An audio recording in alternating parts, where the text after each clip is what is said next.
لبیک لبیک لبیک یا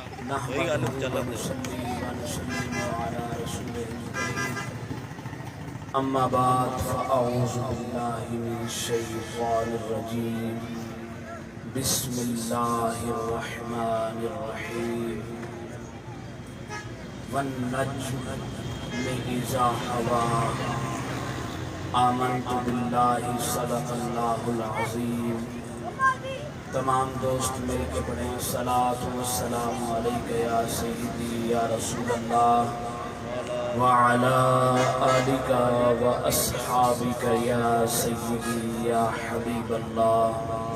تمام دوست مل کے پڑھیں الصلاۃ والسلام علیکہ یا رسول اللہ وعلی آلک و اصحابک یا نبی اللہ۔ اللہ رب العالمین کا لاکھ شکر ہے کہ رب ذوالجلال نے ہمیں 18,000 مخلوق میں اشرف المخلوق بنایا۔ اشرف المخلوق بنا کر لقد کرمنا بنی آدم کا تاج پہنا کر ہمیں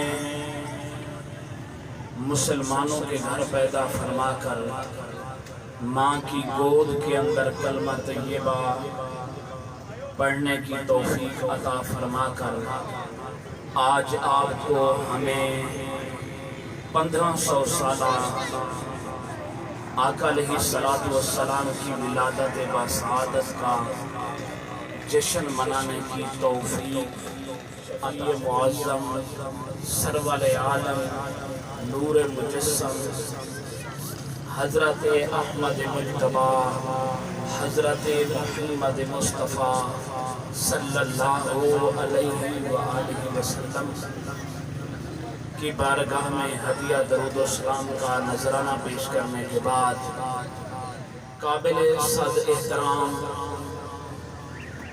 چمکتی پیشانیاں علماء کرام عوام اہل سنت السلام علیکم ورحمۃ اللہ وبرکاتہ۔ دوستو، میں نے آپ کے سامنے قرآن مجید فرقان حمید برہان رشید کی سورہ نجم کی پہلی آیت مقدسہ پڑھنے کا شرف حاصل کیا ہے۔ دعا ہے رب ذوالجلال کی بارگاہ میں اللہ پاک بندہ ناچیز کی زبان پر کلمۃ الحق جاری فرمائے۔ احباب ذی قدر، آج کی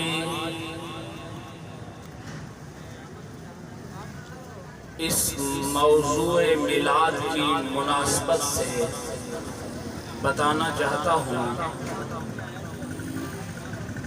جس میں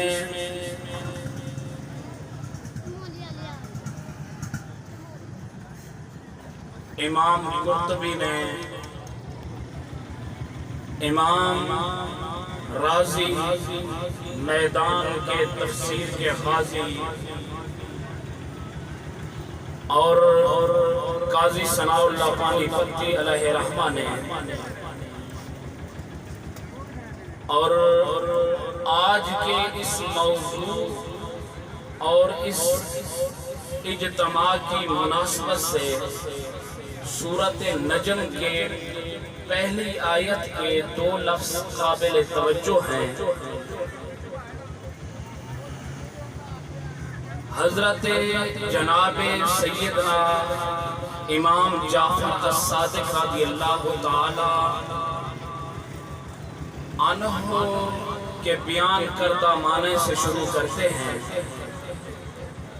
کہ آپ فرماتے ہیں کہ والنجم، اس میں میلاد مصطفیٰ کا اشارہ ہے، اذا ہوا میں معراج مصطفیٰ کا اشارہ ہے۔ والنجم سے مراد امام جعفر الصادق فرماتے ہیں، اس سے مراد محمد مصطفیٰ صلی اللہ علیہ وسلم ہیں۔ اب والنجم سے مراد شان مصطفیٰ ہوئی۔ اب اس کے لغت کے تحقیقی معنی 4 بیان ہوئے ہیں۔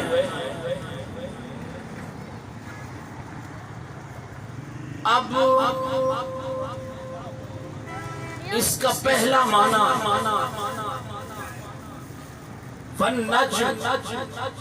والنجم سے شان مصطفیٰ ہوئی۔ والنجم سے مراد پودا ہے، والنجم سے مراد گھاس ہے، والنجم سے مراد چشمہ اور دریا پھوٹنے کی جگہ ہے۔ تو رب ذوالجلال نے فرمایا والنجم، قسم ہے محبوب ذات مصطفیٰ کی۔ اور اللہ رب العالمین نے فرمایا والنجم، فرما کر یہ بنیاد بتا دی کہ جس طرح ہر چیز کی اصل کو نجم کہتے ہیں، ہر چیز کی بنیاد کو نجم کہتے ہیں، ہر چیز کی بیس کو نجم کہتے ہیں۔ تو فرمایا میرے محبوب میں نے آپ کو والنجم کی شان عطا کی ہے۔ میرے محبوب میں نے آپ کو والنجم کائنات بنایا ہے، میں نے آپ کو یہ ارض و سما بنایا ہے، میں نے آپ کو میرے محبوب کل خلق بنایا ہے۔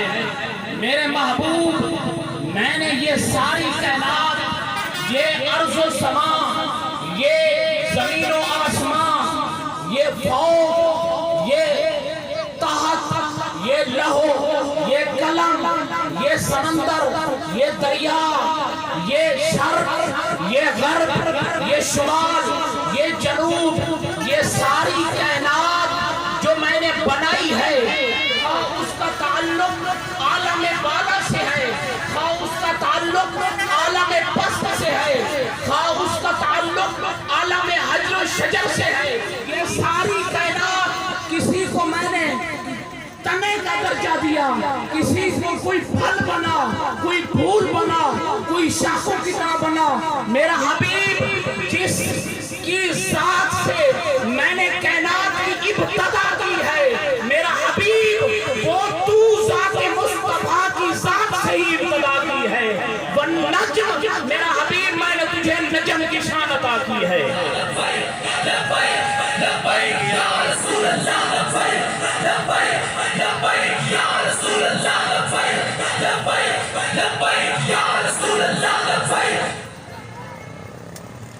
اب دوسرا معنی میرا حبیب یہ جو شجر تخلیق کا درخت ہے، ٹری آف کریشن، یہ جو شجر تخلیق کا درخت ہے، میں نے آپ کو روٹ بنایا ہے، میں نے آپ کو نجم بنایا ہے۔ یہ ساری مخلوقات کوئی تنے کی طرح بنا، کوئی شاخوں کی طرح بنا، کوئی پھل بنا، کوئی پھول بنا۔ میرا محبوب میں نے آپ کو نجم کی شان عطا فرمائی ہے۔ اور یہ شجر تخلیق کا درخت یہ بعد کے اندر ہے، مگر کائنات کا وجود جو عدم سے باہر آیا ہے، میرا حبیب وہ مصطفیٰ کی ذات تھی۔ عدم کے اندھیرے سے جو وجود باہر آیا ہے وہ محبوب تیری مصطفیٰ کی ذات تھی۔ آگے تیسرا معنی گھاس، اس کائنات کے مالی نے پودے کو لگایا۔ اب کسی بھی پودے کی گٹھلی لگائیں تو ایک گٹھلی سے ایک ہی طرح کرتا ہے، کسی کا ہو۔ لیکن تیسرا معنی امام جعفر صادق کہتے ہیں گھاس، اس سے کیا ہے، گھاس کا ایک تنا لگائیں تو دوبارہ لگانے کی ضرورت نہیں ہوتی، وہ پھیلتا جاتا ہے، پھیلتا جاتا ہے، کیاری کھیت کھلیان اسی ایک کے ساتھ بھر جاتے ہیں، دوسری گٹھلی لگانے کی ضرورت نہیں ہوتی۔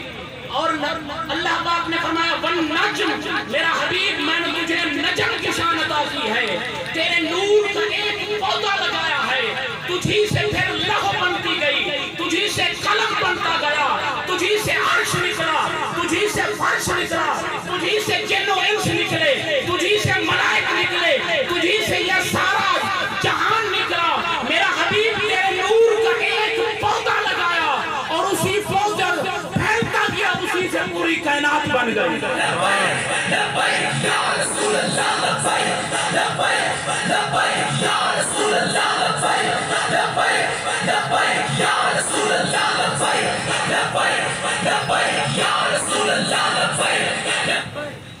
اب چوتھا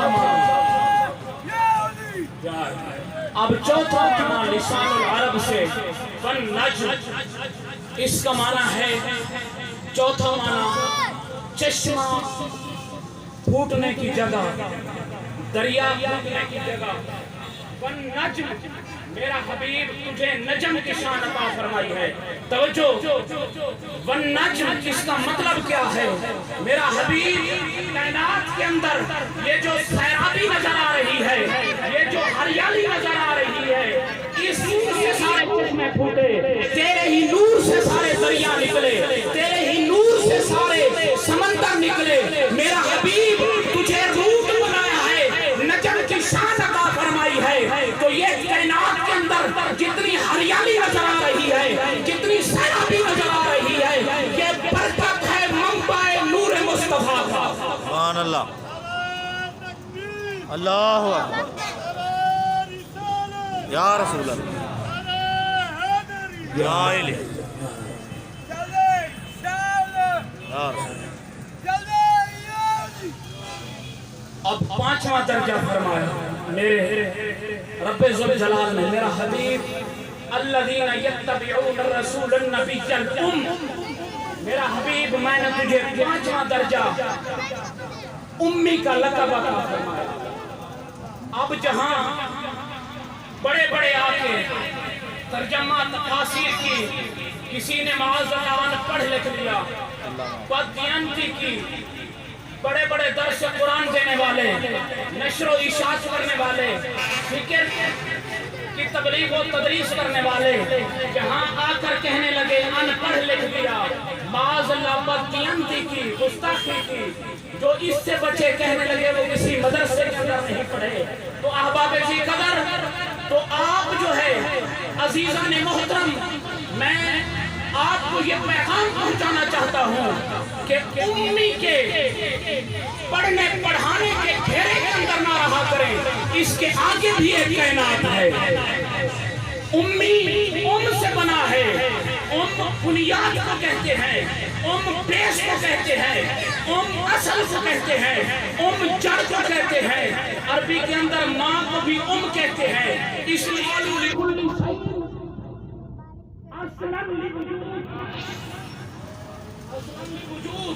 مبدأ لکل شیء ام، اور عربی کے اندر کہتے ہیں ام، نکلنے کی بنیاد اصل اور جڑ کو کہتے ہیں۔ فرمایا میرا حبیب میں نے تجھے امی کا لقب عطا کیا ہے، تو زمین کی ابتدا قرآن اٹھائیے مکے سے ہوئی تو مکہ ام القریٰ بن گیا۔ قرآن کی ابتدا سورۃ فاتحہ سے ہوئی تو سورۃ فاتحہ ام القریٰ بن گئی، اور تمام علوم کی، علم کی اور ابتدا لوح محفوظ سے ہوئی تو ام القریٰ بن گئی۔ احباب سی قدر، میرے رب ذوالجلال نے فرمایا میرا حبیب تجھے پانچواں درجہ عطا کیا ہے، یہ ساری کائنات جملہ موجودات تیرے ہی نور سے بنی ہے، تجھے اپنے کا لقب عطا کیا ہے۔ سبحان اللہ، لبیک یا رسول اللہ، لبیک لبیک لبیک یا رسول اللہ، لبیک لبیک لبیک یا رسول اللہ، لبیک لبیک لبیک۔ ماشاءاللہ ماشاءاللہ، یوں تو سارے نبی محترم ہیں لیکن میرے آقا کا منصب جدا ہے، تو احباب جی قدر اس کو امام حیثمی نے مجمع الزوائد کے اندر نقل کیا اور امام طبرانی نے المعجم کے اندر نقل کیا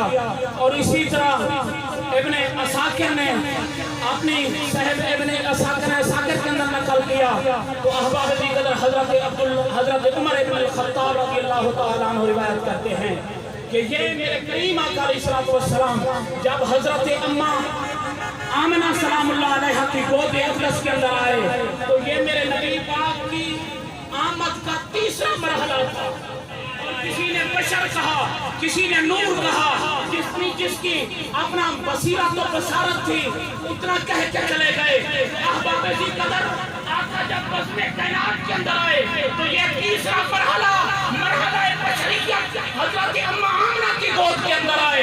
اور جب آقا علیہ السلام معراج پر گئے تو یہ پہلا مرحلہ بشریت تھا, دوسرا مرحلہ نورانیت تھا, تیسرا مرحلہ حقیقت تھا. جب آقا آئے تو پہلا حقیقت تھا, دوسرا نورانیت تھا, تیسرا بشریت تھا. احباب جی قدر آقا کی حقیقت بھی حق ہے, نورانیت بھی حق ہے, بشریت بھی حق ہے. جب اماں آمنہ کی گود کے اندر آئے تو یہ تیسرا مرحلہ بشریت تھا. جب آپ گئے معراج پہ تو پہلا مرحلہ بشریت تھا. اسی پر گفتگو کو اختتام کی طرف احباب جی قدر جب آقا علیہ السلام معراج پر گئے تو مکے سے لے کر بیت المقدس تک یہ مرحلہ بشریت تکتی رہی. اور اس کے بعد آگے مرحلہ نورانیت تھا, سدرۃ المنتہا تک نورانیت تکتی رہی, بشریت بھی رہ گئی, نورانیت بھی رہ گئی. آگے میرے آقا گئے, یہ مرحلہ حقیقت تھا, بشریت بھی تکتی رہی, نورانیت بھی تکتی رہی. آقا آگے چلے گئے. سبحان اللہ. یہ مرحلہ حقیقت تھا. جب آقا آئے تو یہ تیسرا مرحلہ بشریت تھا. جب آقا آئے تو آقا علیہ السلام نے فوراً اپنا سر سجدے کے اندر رکھا. سبحان اللہ. یا رسول اللہ لبیک لبیک لبیک یا رسول اللہ لبیک لبیک لبیک یا رسول اللہ. آقا علیہ السلام نے سر سجدے کے اندر رکھا اور یہی الفاظ سے ربی حبلی امتی, ربی حبلی امتی. آقا آئے امت یار. آقا علیہ السلام ظاہری دنیا سے تشریف لے گئے. امت یار, امتی جب تجھے یا رسول اللہ لبیک لبیک لبیک یا رسول اللہ لبیک یا رسول اللہ لبیک لبیک لبیک یا رسول اللہ لبیک لبیک لبیک یا رسول اللہ لبیک لبیک لبیک یا رسول اللہ لبیک لبیک لبیک یا رسول اللہ لبیک لبیک لبیک یا رسول اللہ لبیک لبیک لبیک یا رسول اللہ لبیک لبیک لبیک یا رسول اللہ لبیک لبیک لبیک یا رسول اللہ لبیک لبیک لبیک یا رسول اللہ لبیک لبیک لبیک یا رسول اللہ لبیک لبیک لبیک یا رسول اللہ.